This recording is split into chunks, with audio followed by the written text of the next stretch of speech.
Welcome to episode 240 of the Muck Podcast. Listen in as we discuss the dark and sometimes weird true stories in American politics. I'm Tina Honey. And I'm Hillary Doherty. Hi. Hello. Here we are. What's up? It's been a busy week. Oh my god. Busy week. September's gonna fly by just like August did, you know? I mean, we're already halfway through it, to be honest. It's because of the election. Yeah. That's what I think. Yeah. You know, there's just so much to do. We're really busy. Yeah. And I'm tired. Oh gosh, look at me with my glasses. I better take these glasses off. No one needs to see this. God forbid. No one needs to see those glasses. So stupid. Yeah, you look hideous with the glasses. They really bring your look down. They really bring your look down. Oh my god. You went from Clark Kent to Superman when you take the glasses off. Hey. Oh my god, speaking of that, I was at the movies last night and I saw a trailer for a Superman documentary, but it's all about Christopher Reeve. Oh, no. Girl, remember when that happened? Yes. So fucking sad. I remember just being shocked because, one, he's Superman. I know. And I watched all those movies. Like, I mean, my favorite one was the one with Richard Pryor. Oh, yeah. That was the funny, because it was funny, but it also scared me because there's a lady that like gets swooped into the computer or something at the end and all the wires come over her face. And yeah, the beginning of technology. Yes! They were right. See what happens? Right. We're done for. Anyway, when he had that accident, it was so fucking sad. But in the movie, in this trailer, his wife's like, you know, he's like, just let me go, and she was like, no, you're still you. Aww. Oh my god, see, that's what kept him going. Devotion. Is his wife. Oh my god, girl, forget it. Wow, incredible. I remember when he did, because you know, I can't imagine you're Superman, right? So you're this iconic figure, and then this thing happens. But do you remember when he did the redo of Rear Window? In the wheelchair? Yeah. I remember that now, but I don't think I ever saw it. So I'm like a huge Hitchcock fan. And that's one of my favorite movies. I love oh my god, it's so good. And so when it was like a kind of made for TV movie, I think it wasn't like in the theaters or anything. But I watched it and I just, you know, it wasn't terrible, but it just, the whole time I remember being sad. Of course. Watching it because, you know, he's apparently him coming out and you know, being on stage and advocating for people who have this sort of spinal injury, like people are walking today because of what he did. Wow. The research, the money that he was able to get them to dump in. Like that's what I guess the movie is about. That because of what he like advocated for and raised money for as this celebrity who had this injury. There's people who there's all this technology now because they were able to do all this research. You're blowing my mind right now. And one of the women in the movie said there are people walking today because of Christopher Reeve. That's crazy. Yeah. I'm an emotional. It makes me think of, but also makes me think of Michael J. Fox and his Parkinson's, you know, and the his money. His wife is still with him though too. Yeah, of course. It's true love, baby. Yeah. Right. But you know what? If it was the other way around. We don't know. No, men are what? Go, Michael J. Fox? We don't talk shit about Michael J. Fox. Michael J. Fox, maybe not. Okay. Not Michael J. Fox, though. I remember when my husband and I got married, you know. So cute. You know how he's like, oh, for better, for you're worse. Going to stay with me for better, for worse. And he goes, you lose a pinky, I'm out of here. Well, we know that's not true. He stood right next to you, my love, of course. He did. But it was so funny. I was like, what?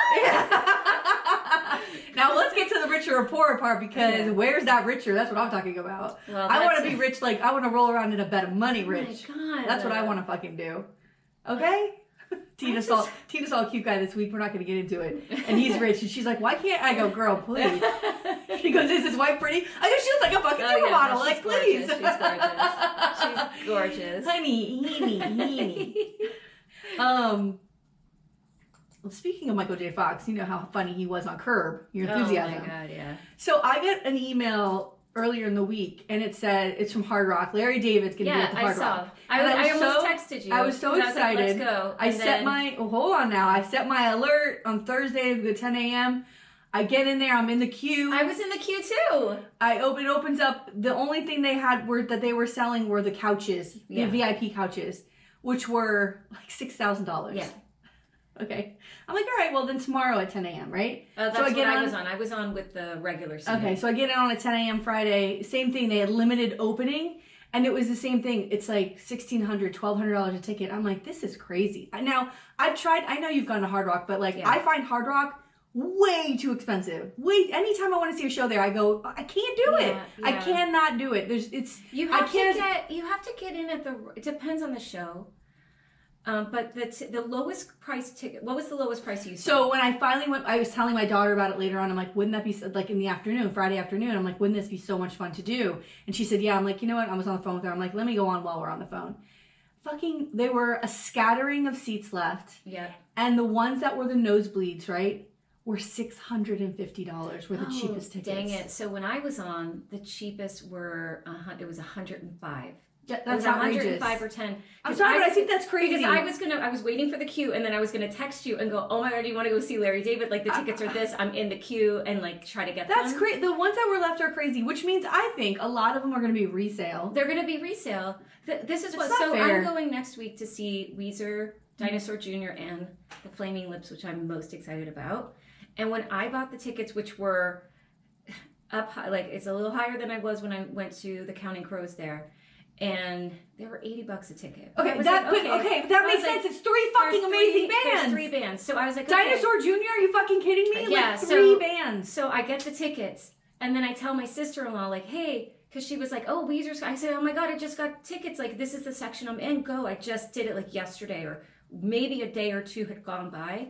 The same section, the same row were $400 a ticket, and I don't think that's right. No, and I don't know if it's Hard Rock. It's Hard Rock. We're not allowing these resales. Yeah, Ticketmaster. This is the cost of the ticket. The end.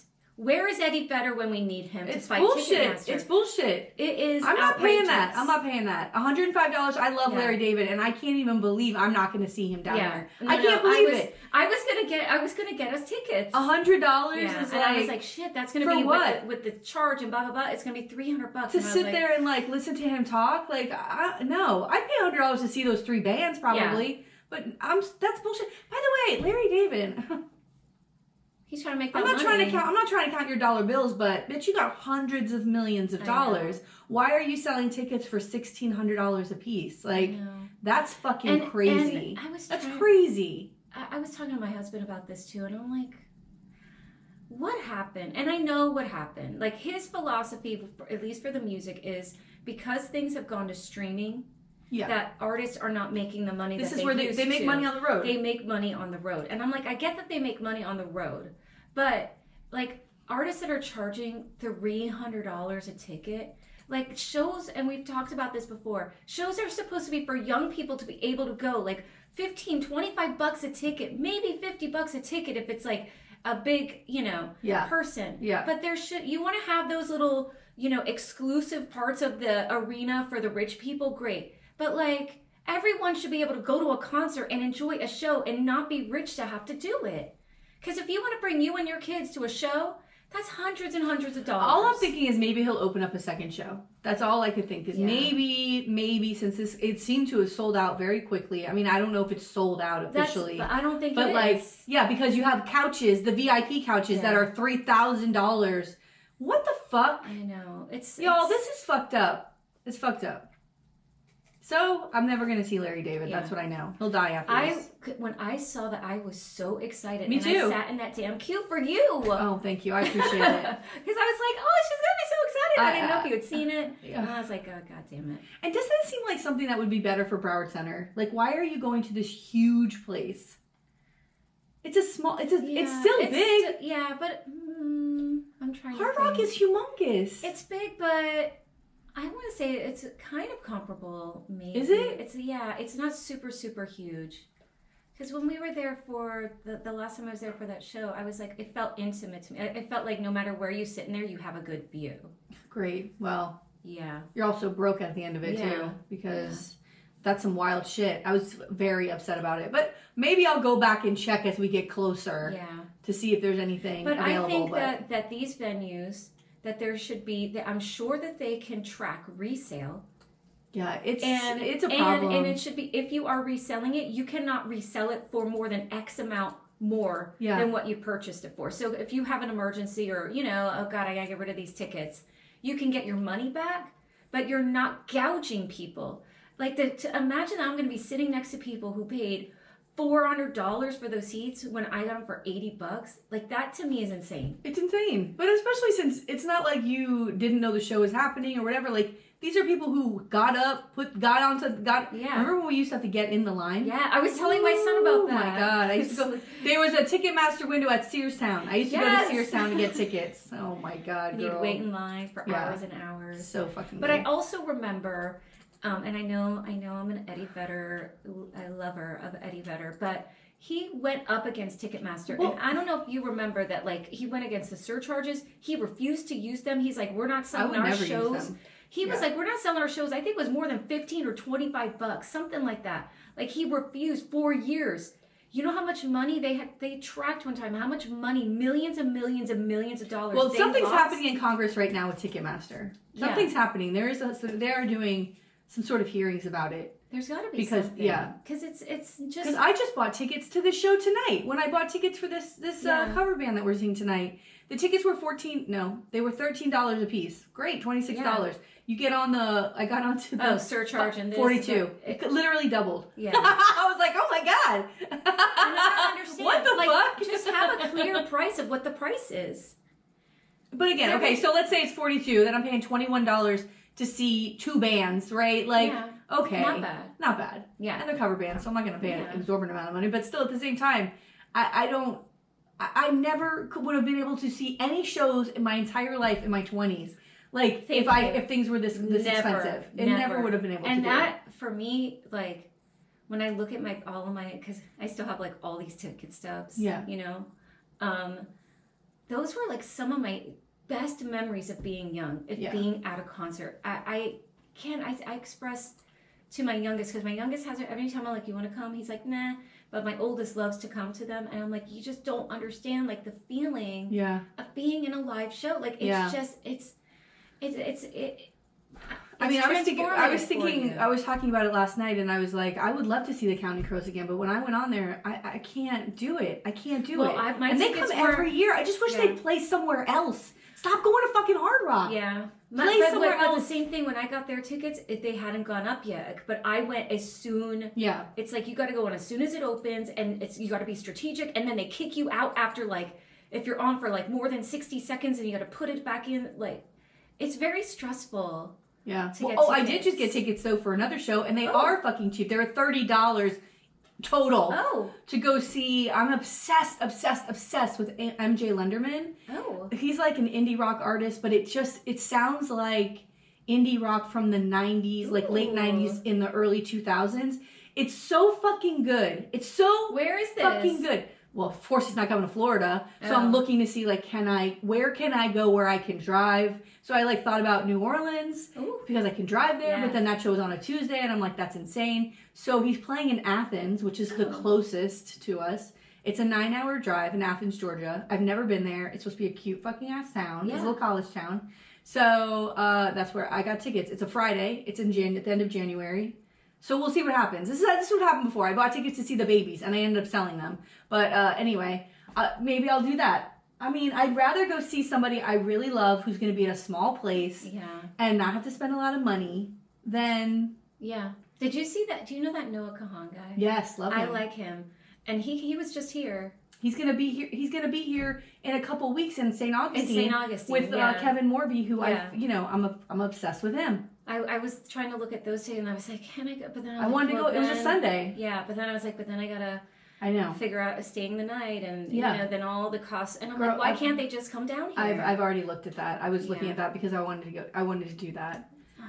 Because I'm obsessed with Kevin Morby, and I don't see him coming down here by himself. I don't know Kevin Morby. He's so fucking good. And Sierra Farrell is playing the same show. That day. No, Kahan. I like his all vibe. 3 of them are on Sunday. But it's a fucking festival. Festivals used to come down here. I hate festivals. I don't want to be around. I just want to see a show. I want to see the person I want to see, and I want to go home. Oh, I don't mind a festival, depending on, because then you get to see so many bands. Like I remember, like Lollapalooza and Tour. And, I'm good. Oh, I did all those. Girl, I can't. Oh my god. People are so fucked up the whole time. They are, but I saw so many good bands. Well, all right. Well, by the way, we got stuff to talk about. What do you want to talk a political thing, or do you want to do that final episode of Chimp Crazy? Because that shit's done now, you know. Oh my god. Oh, girl. I think I've rewatched it a few times. By the way, I'll just put it on in the background and I'll just fucking die laughing. I miss things that were happening. Like, it is one of the funniest fucking shows I've ever seen. And it's so disturbing. It's so disturbing. The one thing I am happy, I mean, spoiler alert. Yeah, spoiler. The final episode. Yeah. Yeah. That sweet little Tonka. Yeah. Is saved. Yeah. And didn't Tonka look better? Tonka had all that. Girl, so right now I'm watching the third episode because Simon hasn't watched it, so we're on the third episode. And, you know, so I know what happens. Yeah. But she's pushing his hand and she's like, see, that's blood. That's because he's in conjunct. He can't make the 14-hour drive to Florida because he has heart failure. And it's because he's eating McDonald's. Yeah. We keep saying it. Meanwhile, he's fine. Meanwhile, he made the trip and he's living his best fucking life. He's got all that space. Girl. And I know, and I was wondering, like, there's got to be some trauma. Yes! For him emotionally, because he's, you know, to me, that's a huge... And being moved around from place to place. Well, but that's like a huge difference in terms of, I'm sure, what he's eating and... Yes! Like, and having to adjust, because I feel like just like people, when you're addicted to poor food and sugars and all of that, you know, suddenly, like, they're throwing, like, salads at him, like, right? Mm-hmm. Like, chimp salads at him. It's got to be an adjustment. Yeah. To how he feels. And, I mean, the damage that she's done to this poor animal. For what? For her own, like, selfish desire to be loved by something? This last episode was great, too, because in each episode, they focused on her, this Tanya Haddock's character, and her fight with PETA and trying to hide the chimp and everything. But each episode showed a different horror story of people who have experienced the terrible things that can happen when you have a wild animal in your house, you dodos. But the last episode was the greatest because it really talked about the two women they had talked about in the previous episodes and how both of them had made attempts to have chimps again, even after their friend was almost eaten. When I heard about the lady with the face, the name is escaping me. The woman who lost her face. Yeah, I don't remember. So that her friend then wanted to get another chimp after that happened. That is. And I gotta tell you, that was Dolores something. Was the woman with the chimp? Let me tell you something. There's something about her too because she does adopt. She does pay for another one, but she can't have it because in the state of Connecticut's like, bitch, you're done. Yeah. So she would travel down to Florida to see this chimp, Chance. Yeah. And she would want to sleep in the bed with it. She'd want it to kiss with her, kiss her. Girl, there's something else going on here. Yeah. There's something else. It's an illness. Yeah, it's mental illness.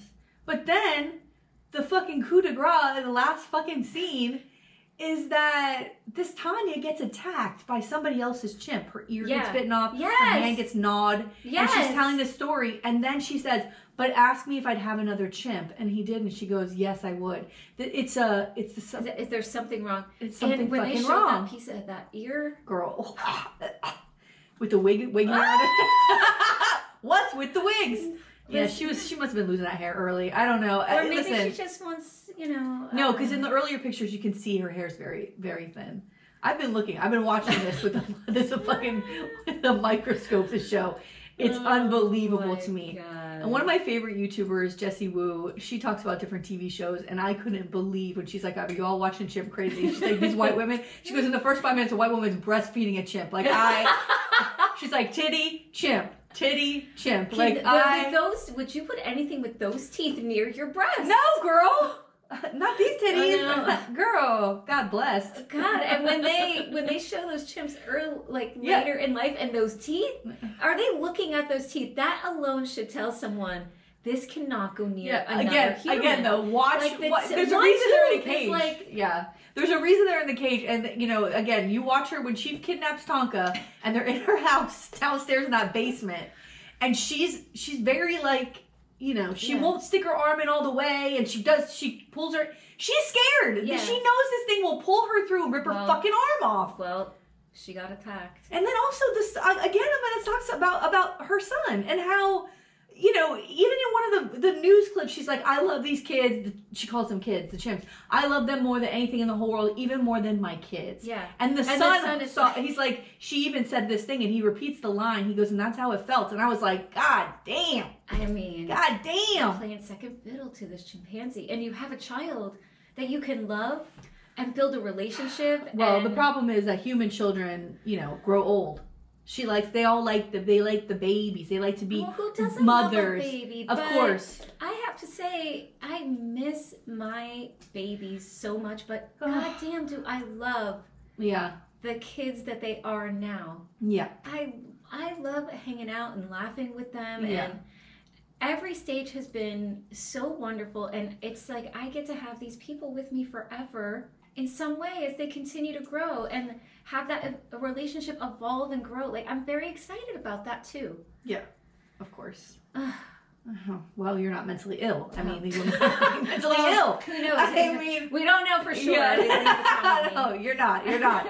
Oh my God. Well, you know, if you come home with a monkey, I'm going to say, Tina, like, do you think there's anybody who watches this and says, I really want to get a monkey? Oh, 100%. Oh my God. 100%. Oh my God. 100%. $40,000, $50,000. $65,000. She for said a monkey. She was brokering deals for $65,000. Well, that was the best part, because PETA then finds out that she has Tonka. They tell her, we're coming to get the chimp or whatever, and they do it. And then they sue her to pay their legal fees because she did that dance and lied to them, and they had to search for the chimp and all this stuff. And she has to pay them $100,000 in legal fees, and she's also not allowed to sell monkeys, not allowed to sell any sort of animals. And then she said, remember her frustration? She goes, well, how am I supposed to make money? I was like, girl, get a fucking job. Is it no animals, or is it just the chimps? I thought it was no wildlife. I don't know. Like exotic animals, whatever. Yeah. Same. That was Joe Exotic's thing too. Remember, he couldn't sell the cubs anymore, and that's how he would support the park. I don't understand those. And the other thing I don't understand, I was watching a show which it was like a true crime thing, because sometimes I crochet and I just want to watch like these little episodes. And it was a guy, and his job was selling like exotic reptiles, and he had a room that was just drawers filled with ball python eggs. Ball python that get like 500 pounds, and people are buying these things.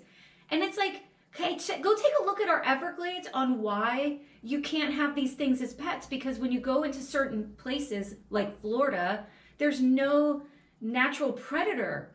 And now our Everglades is overrun with these dangerous... People let them go. They get so big, and people can't take care of them, so they drive to the Everglades and they dump them in the Everglades, and now they're eating the wildlife that isn't a natural prey to them. Yeah. It's insane to me. And so wildlife that's natural to the Everglades is completely disappearing because these snakes are there eating everything. It is insane. And now they have, just like up north where they do like the certain hunting season, they have that down here to hunt the pythons because there's such a danger to the ecosystem in the Everglades. And the other thing is, what person? I have heard so many stories of these snakes killing. They kill the people. They start. It's the same thing. They wrap their head around. Yeah. Oh, he's so sweet. He's so. It's a snake. He's fucking choking you, bitch. It's a snake. Why would you want a snake in your house? Why? I don't know. Why? I don't know. I can't. I don't want it. I don't want it. It's the same thing though. There's something about this need. Is it just to be like, oh, look at me, I have this snake? Like, what is it? It can't just be a pure love for a reptile. They're cold-blooded. It's not like, at least like with the chimps, you have some affection. Yeah. What are you getting from a snake? I don't understand. It's gross. It's so gross. It's fucking gross, y'all. Well, that's 23 minutes of stupid bullshit. Oh. We didn't even get to the debate. I know. Yo, what up? How was that debate though? But how was that debate? That debate was fire. So fucking good. So fucking good. So happy. I was so happy. But here's my thing now. My thing now is I know he said he's not going to do another debate. She really needs something like that though, because even though she was able to do the thing that she needed to do, I really wish she had been able to say more about, because people know Trump. Yeah. They know what they're getting.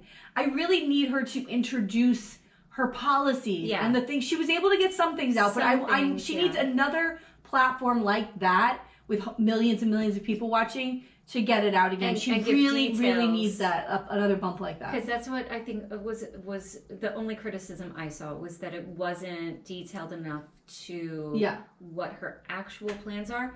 But he was completely unhinged. And the thing that, of course, I think is most upsetting is the dangerous rhetoric on the Haitian people living in Springfield, Ohio. I have to say personally, like, I know everyone's making these memes and stuff. I don't even think that's funny, because I feel like you're still putting this stuff out there, and you're making fun of him for saying it, but you still have to remember that there are people who are going to be viewing that, and it's not funny to them. And I don't know, to me, like, this isn't the thing to make a joke of. It's not. And the fact now that he has gone even one step further and is now saying that if he's president, he would immediately deport those immigrants. These are people that were actually called in to Springfield, Ohio, to help revitalize an economy. And because you're so xenophobic and disgusting, you want to spread lies and just scream. I saw it on television like a wackadoodle. And the fact checker's like, well, we're not going by television. I'm going by what the city manager said. He doesn't know what reality is. And this is the person that there is even the slightest chance that this person is going to be in office. Yeah, it's neck and neck. But it's also a racist trope that went on forever. My mom was telling me that. She's like, this isn't the first time I've heard of I remember being in high school in the 90s. And we had a lot of Haitian immigrants coming into Florida. And I remember that was a thing that was said about them. And for these children who are now tortured by this again, they have to relive this. But my mom told me, she grew up in an Italian-American household. And that was the thing then, too, that they're in their neighborhood, they used to say Italians would eat cats. And my mom was thinking, well, I don't think that's what is happening. You know what I mean? And then when she was living in New Orleans, they were saying about the Vietnamese that were there. It's just they want to find something to make them really stand out as the other, right? These are people who are working in Springfield. That are not just working. They have revitalized that community, that economy, because of the work that they're doing there. And they've had several people come out saying these are people that have come in and brought life back to our community. And then you have this asshole on stage. And by the way, J.D. Vance is their senator. Are dangerous and violent. That kids can't go to school now because they're afraid. People are getting their cars vandalized. What are you doing? Bomb threats. These are people. These are human beings. We are. What are we doing? The city halls received bomb threats. Like this whole city. But then again, this is just like the video that we talked about, or we didn't talk about, that we saw last week, where it's just like with Robert F. Kennedy's friend using that book and using kids on the cover who never had the COVID vaccine, but they dropped dead because of other things that were happening in their body, the blood, the aneurysm in the brain, and they said, oh, it's COVID. The kid never had a COVID shot. There's no checking on that. The same thing where there's a father whose son was 12 years old and riding in a van with immigrants, and he gets killed. It was an accident. An accident. And Trump keeps using this story without talking to never had a conversation with the parents. Never asked them, is it okay if I tell you your son's story? Never, ever, ever contacted the parents, but keeps using this son, this little boy's death. Come out and do a press conference. And said, we don't support anything he's saying. We don't support Donald Trump. We don't support him using our son's story. This is a grieving family. Why are you doing this to them? Again, this is a human being. This is a person who has lost a child. And this is now what he's got to take time out of his life and his grief to deal with you? It is mind-boggling to me that anyone who can sit and watch that debate, and you posted it, and I think I had sent it to, or said it that night, that there were people that were, these 5 people that watched the debate, and that the fact that there are people still on the fence after watching that debate and seeing this lunatic up there and go, oh, gosh, I'm really not sure. I don't understand what's happening in the brain. I don't understand. Well, this is it. They don't want a woman elected, and they don't want a black woman elected. Honestly, let's get down to it. because she's probably one of the most qualified people to ever run for president. My Period. God. Everything she's done in her life has led to this. Yes. From the jobs that she's taken, from the cases, from the work, from everything that she's done has led to this. She's the most qualified person to run in a very, very, very long time. So when you say she's up there on stage and she's doing what she needs to do, one of the best debate performances I've ever seen. I got to tell you my 2 favorite parts. And she did everything she was supposed to do, and you still don't know? Yeah. What do you need her to do? Tap dance with throwing up a baton on fire? Yeah. Is that would that impress you? Oh, or maybe should she just start spewing evil statements and hate? But at this point, that's what they seem to like. At this point, listen. I saw a great post. Okay, she's not great on Israel. She doesn't say enough about Israel for me. And I don't understand being for fracking. I always thought fracking was bad. So those are 2 issues that I know that if she was elected, we can push her. We can push her. Right. We can demand better policies. We can demand she stands better. We can, listen, Biden didn't come out and say anything about Israel until those kids started doing the college protests. Yeah. Period. He didn't say shit about Israel. He was letting them do whatever the fuck they wanted. So I think that we can push her. Trump's not movable. No. And he's dangerous. And he's the people that he surrounds himself with. He tries to deny he doesn't know Project 2025. It's a lie. It's such a lie. They already have thousands of people who are ready to go to work the first day that they're going to hire to put all these policies in place. The other thing with the fracking, though, she was in Pennsylvania. That's an issue there. So, you know what I mean? She has this audience around her so I think she's trying to, that's what I think. I thought fracking was bad for the environment. It is bad for the environment, but it's also like a lot of jobs for people. You know what I mean? So I think she's got to be very careful with how she is going to talk about that kind of thing, if it's going to impact people's jobs, and like this is a swing state, you know what I mean? Yeah. So I think it's strategy. Well, great, but you know, it's a hard. I know. Is there anything we can do about that? Like, I don't know. Yeah. And the other thing is that he really, you know, the problem with Trump during the debate too is that he was not prepared. He wasn't prepared, and she got him to follow her lead. Oh, and by the she was very nervous the first answer, but by the abortion being the second question.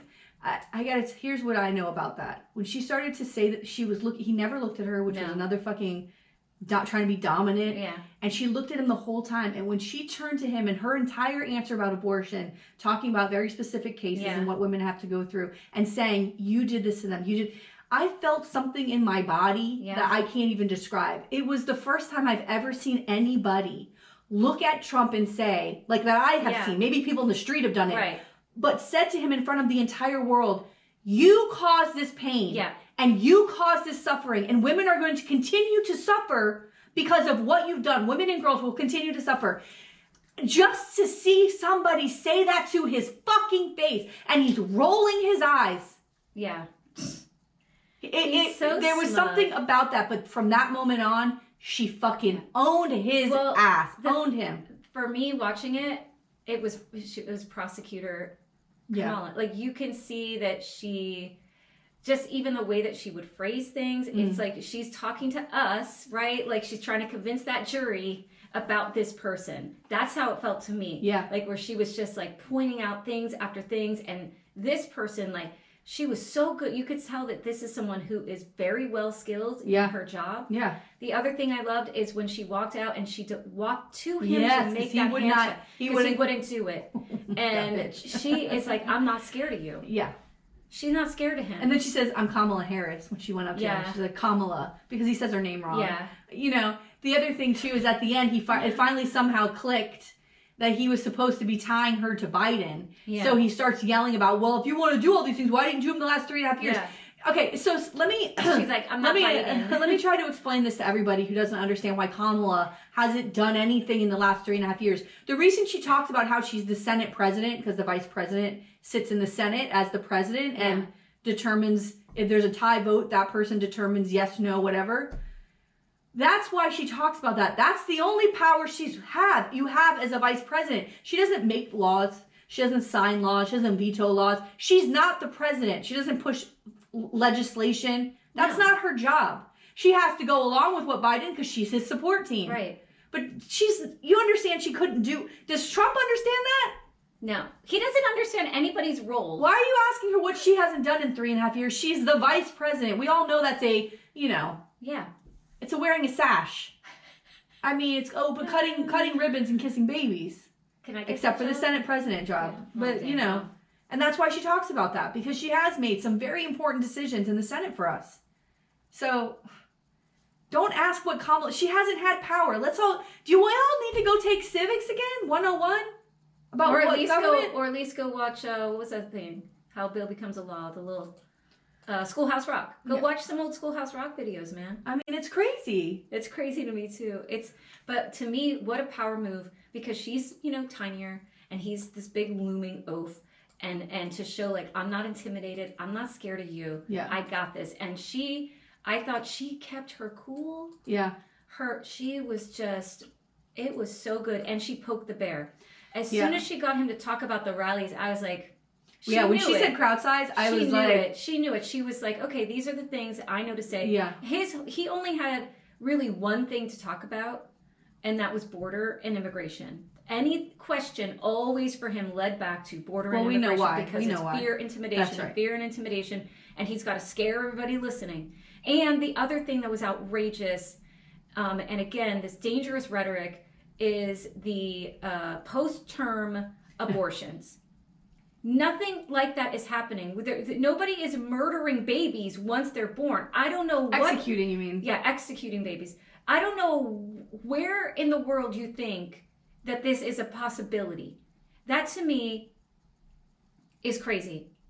It's crazy. That and the fact that kids are getting, hormone replacement therapy or something at school.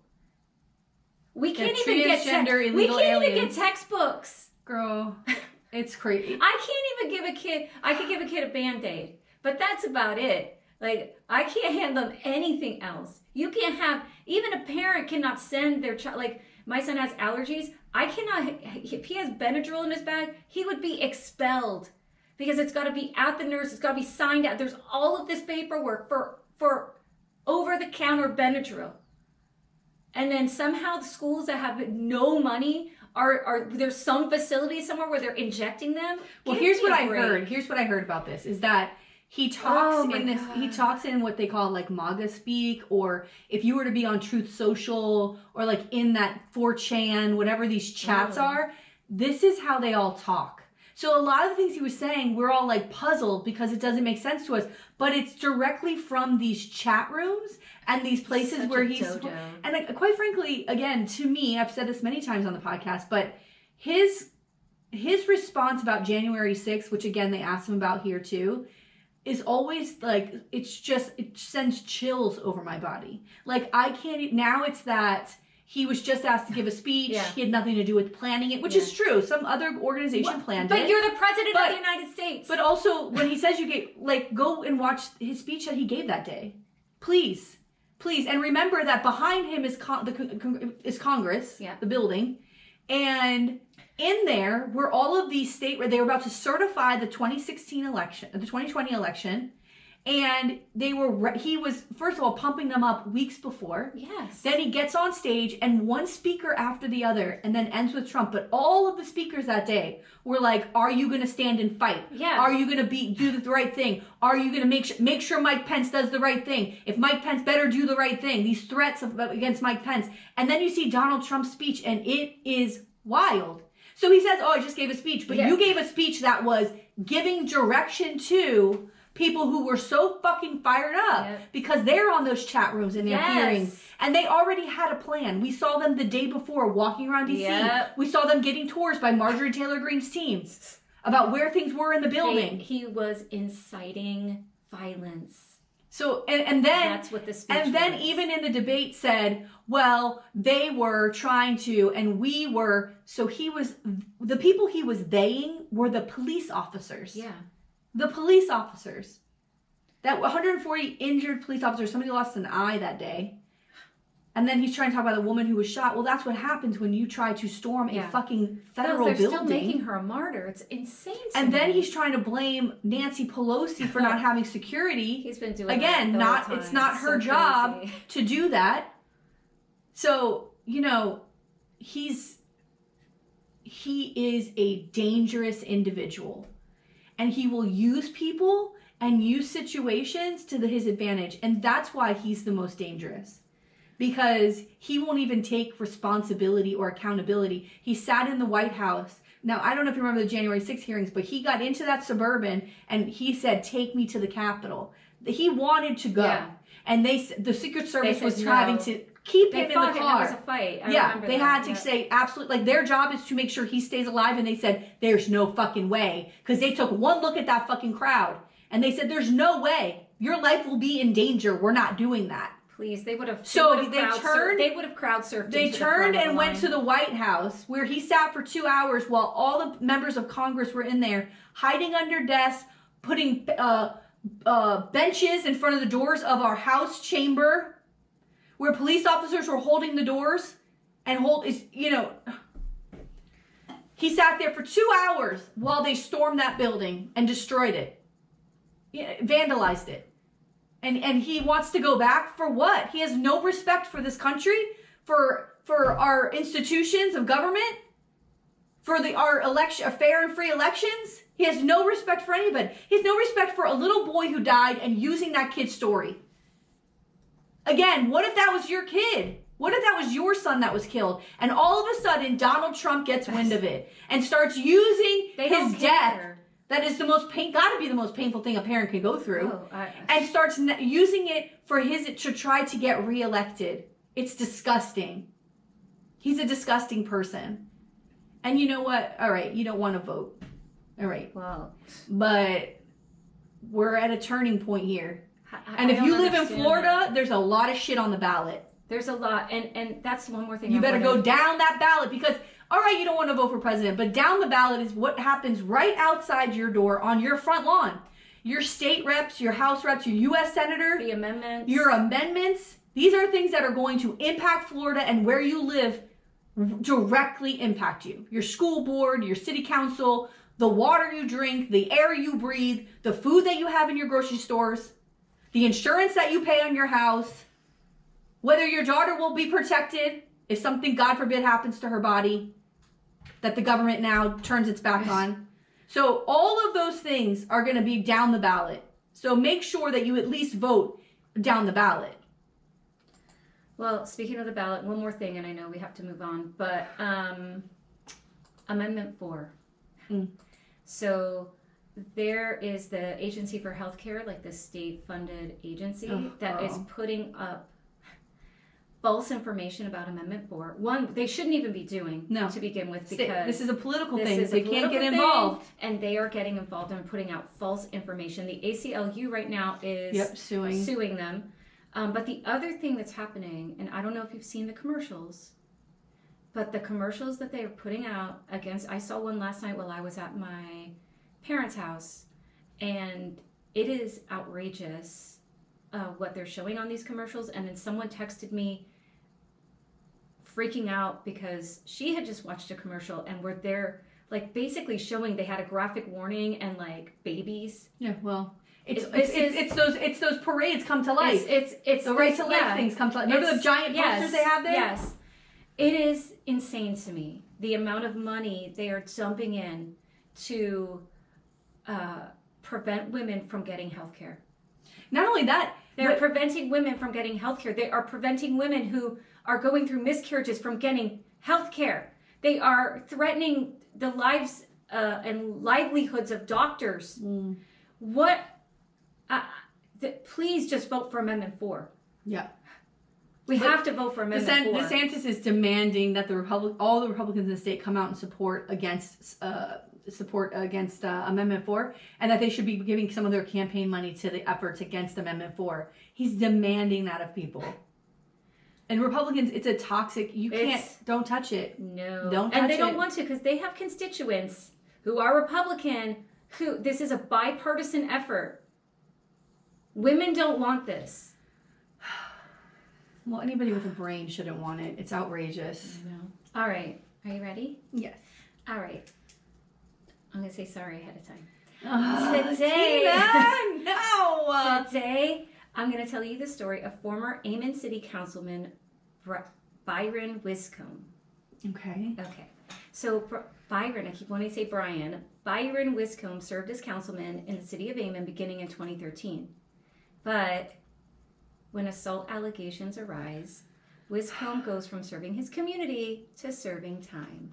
So this takes place in Ammon, Idaho, and it's a small city, about 14,000 people in the city. Mm. So because this is a small town, I couldn't find a lot about this guy. He was a Mormon, and he served as a bishopric counselor and a missionary for the Church of Jesus Christ of Latter-day Saints. And in his day job, he was vice president of a bank. So he's, that's a pretty big job and successful job. And then he is part of this faith and, works. I guess it's like you're a counselor in like the faith and like when people in the community, like he's the person they would go to talk about problems and issues and things like that. So from what I gather, he was first elected in 2013. And in 2021, he won re-election to his seat as a councilman. And what was strange though, right? So he wins his election in 2021 in November, but then in December, on December 2nd, he resigns. What? And so it's a little weird. Like you just won re-election. Like why would you run for re-election if you're just going to resign, right? So it's because things were going to come out about him. God. So again, I want to give trigger warning because the victim goes into some detail and listeners might find it upsetting. So if you're uncomfortable, like just fast forward to the end. All right, so the major incident. So allegedly, Wiscombe began assaulting a young girl beginning in 2014. And according to the Post-Register, he assaulted her over 100 times. What? Yeah. So now one site noted that he groomed her during these like LDS, the Latter-day Saints. So because he's like this counselor within the church, they would do these things called worthiness interviews. I can't. And I fucking looked hate this up, shit. Yeah, so I looked up what the heck is a worthiness interview because I don't know what that means. And so in the Mormon church, I guess it's a routine practice where ecclesiastical leaders ask members to help them be worthy to enter the temple. So it's like, what can I do to be good enough to... Blow me? Holy shit. So East Idaho News cited the victim who described how Wiscombe would crawl in and out of her room on his hands and knees. He would sneak in and out, and she said that she would cry herself to sleep. Oh. And she said, quote, "I will never forget the sound of him crawling across the carpet because I often heard it following the first assault." And yeah. I don't understand. How did he... How did this work? Was he at a camp or something? Like what? I couldn't get the details of how he was like entering where she was staying, so I don't know if it was that like they didn't give that part of like how were they related? Like were they weren't related. How did he get into the fucking room? Yeah. So I don't know if they were having like retreats or different things or or why is he crawling in the room? To avoid the windows, people seeing in? I don't know, like just sneaking on the floor. I don't know. Jesus Christ. What a fucking creep.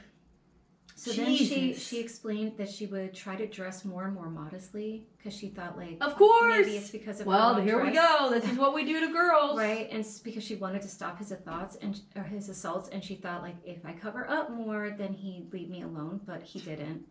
She also explained, this part was so sad. She explained that she started to lock her door and then he would use bobby pins. Oh my God! To pick the lock to get in. So she said she threw away all her bobby pins because she was like, if I get rid of the bobby pins, then he can't get in the room, right? But she was like, but I guess he'd still find something to get in. I mean, this poor child, the fear that he has instilled in her, and the lengths that she went to try to stop this from happening. But it's religious too. It's manipulating her with the religion, Yeah. So one day she was bathing and she heard a phone ring. And she explained, on the 4th of July in 2019, I was in my bathroom getting ready for the eventual holiday. I jumped when I heard a ringing noise above my bathtub. I stepped onto the ledge of my bathtub to see a phone in the vent above me. I got curious to see why it was there, and I opened it to see nude photographs of me in the bath.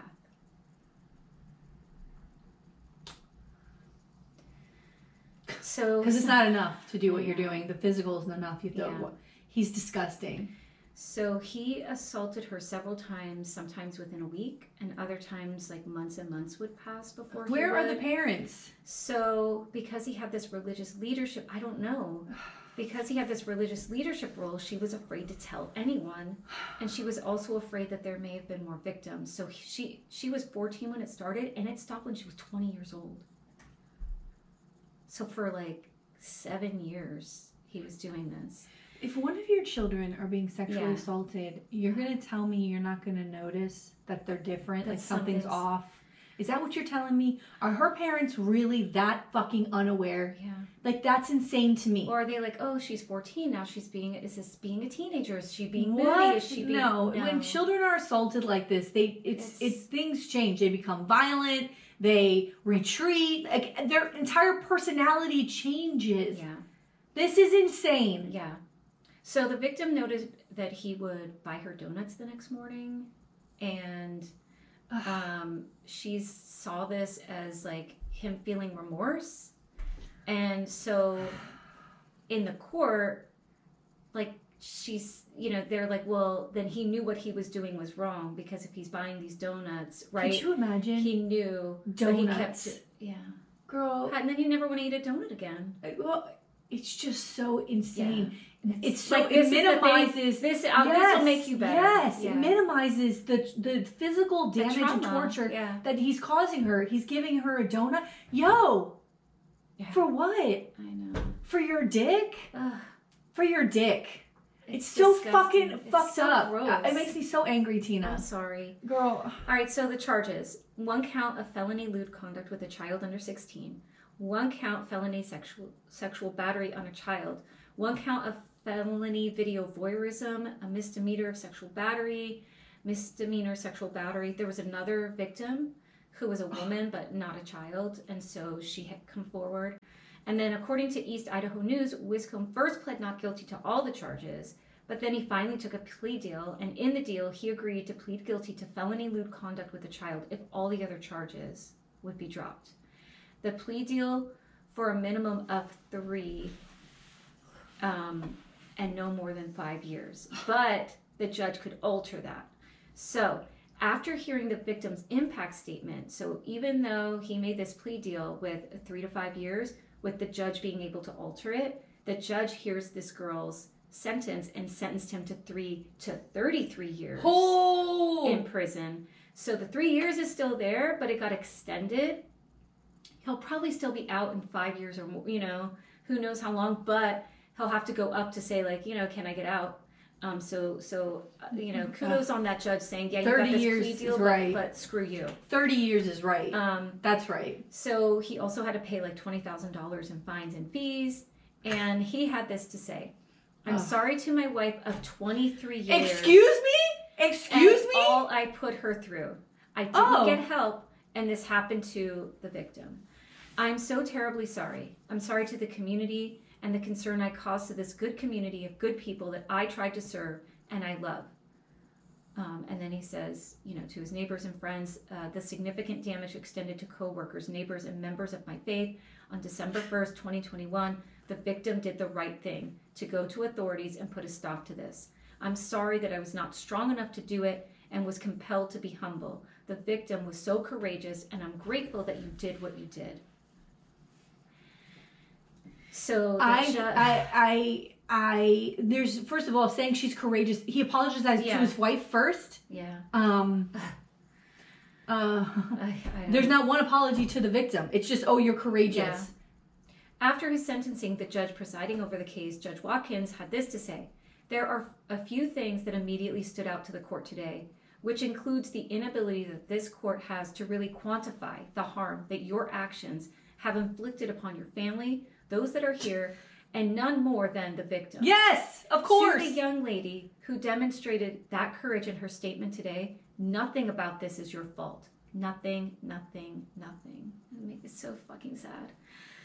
So, one of the pictures I saw of Wiscombe was him crying. Yeah. After hearing his sentences. And it made me so mad because it's like, you want to cry about yourself now? But you didn't have any tears for your family or for this poor girl? Let me tell you something. You're crying about yourself? In my America, the first thing they would do is cut his dick off. That's what would happen. You go to jail, you can do 3 years, and you can do 30 years, and we're going to cut your dick off too. That's what's going to happen in my America.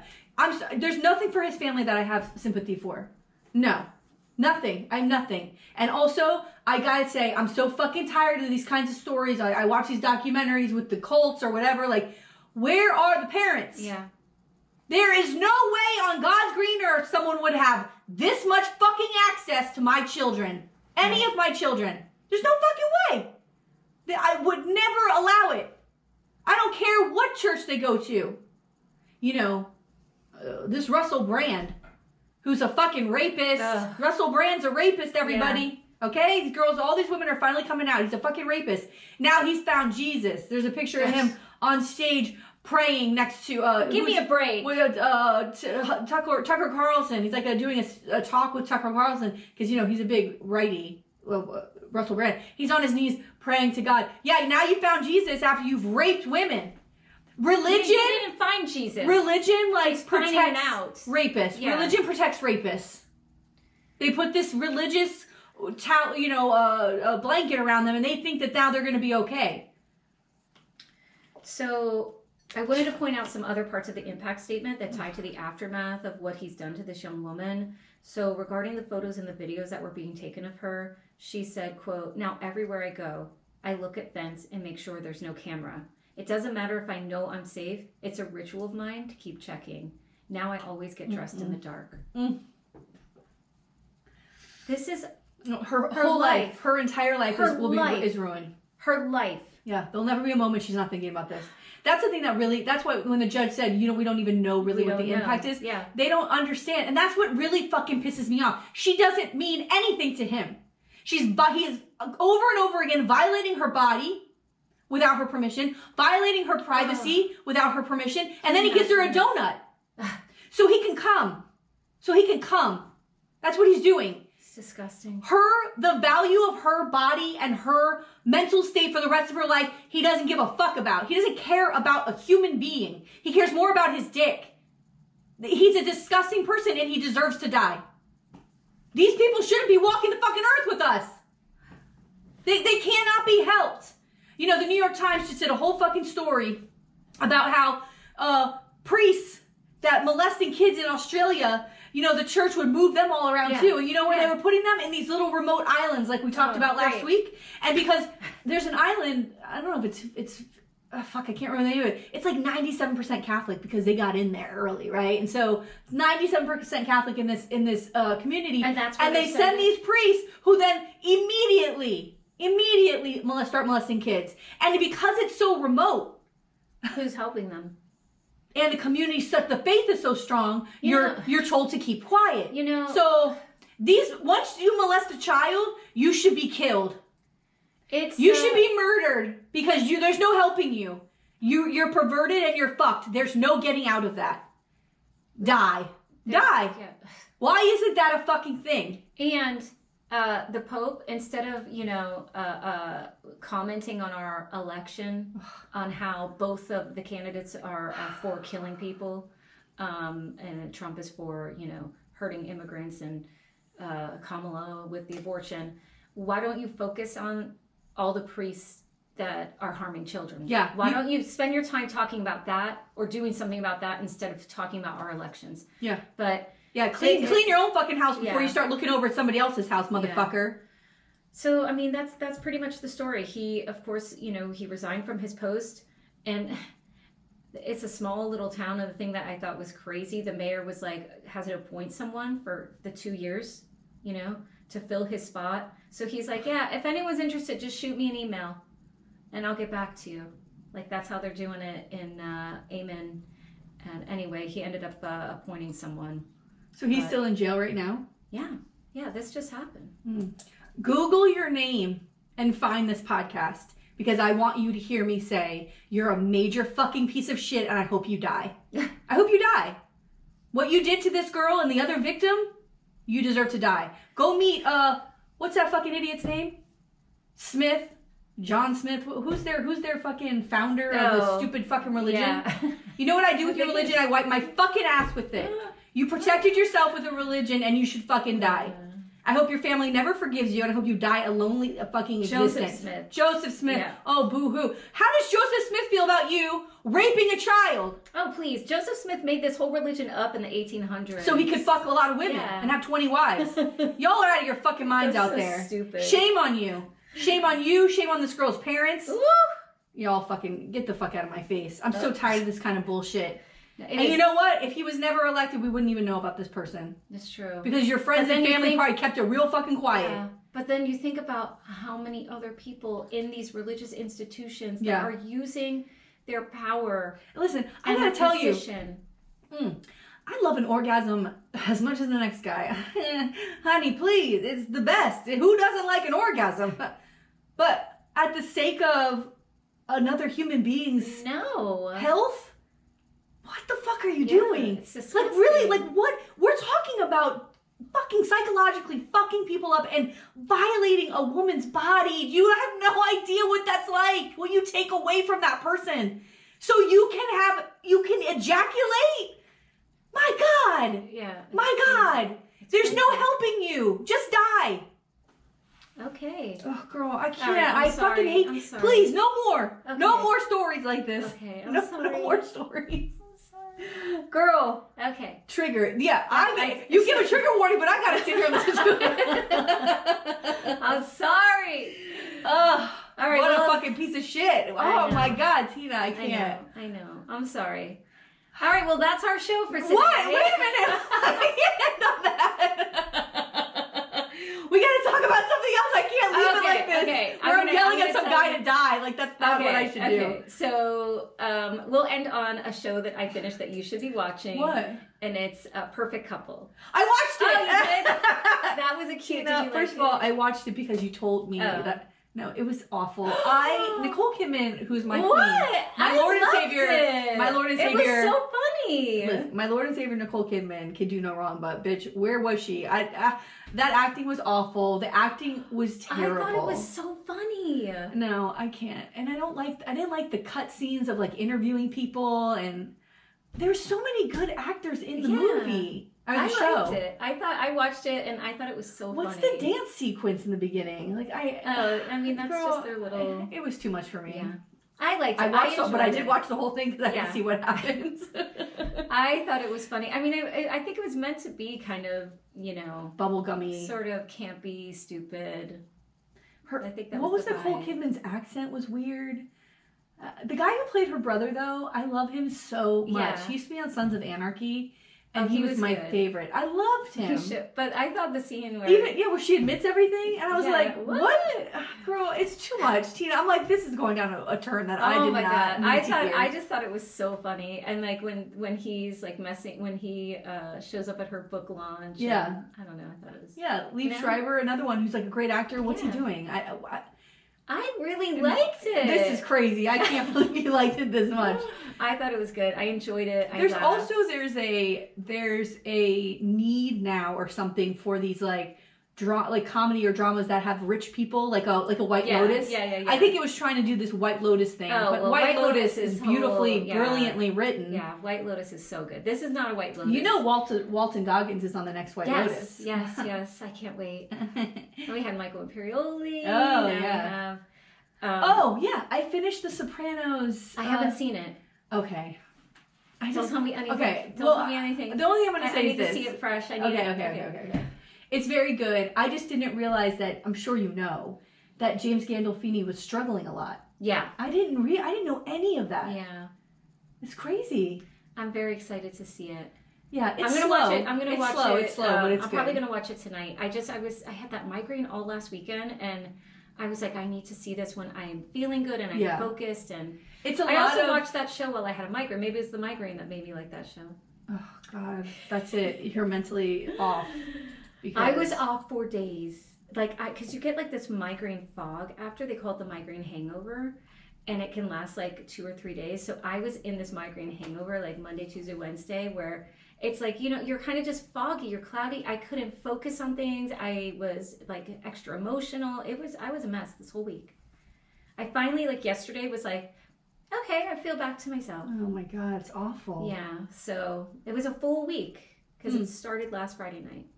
But anyway, all right, well, I gotta tell. Well, by the way, Kelly's bringing the hat tomorrow, so our whole Wayne's World thing is coming together. I'm very excited about Me it. too. I keep thinking about how much fun it's gonna be. It's gonna be great. All right. Well, I'll see you next week. Bye. Bye.